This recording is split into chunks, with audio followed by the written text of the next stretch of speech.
Writer and director Bhanu Bhogavarapu. Hits and flops all movies list.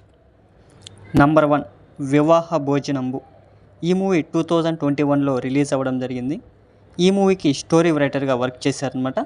ఈ movie average. Number 2 గల్లీ rowdy. ఈ movie 2021లో release అవ్వడం జరిగింది. ఈ మూవీకి స్టోరీ రైటర్గా వర్క్ చేశారనమాట. ఈ మూవీ ఫ్లాప్.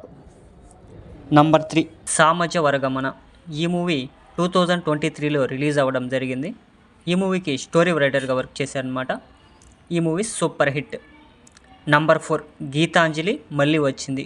ఈ మూవీ 2024లో రిలీజ్ అవ్వడం జరిగింది. ఈ మూవీకి స్క్రీన్ ప్లే రైటర్గా వర్క్ చేశారనమాట. ఈ మూవీ హిట్. నంబర్ 5 మాస్ యాత్ర. తన ఫస్ట్ మూవీని రవితేజ గారితో డైరెక్ట్ చేస్తున్నారనమాట. ఈ మూవీ 2025లో అనగా ఈ ఇయర్లో రిలీజ్ అవ్వడానికి సిద్ధమవుతుందన్నమాట. నెక్స్ట్ అప్కమింగ్ మూవీ నారీ నారీ నడుమ మురారి. ఈ మూవీలో శర్వానంద్ గారు హీరోగా నటిస్తున్నారనమాట. ఈ మూవీకి స్టోరీ రైటర్గా వర్క్ చేస్తున్నారు.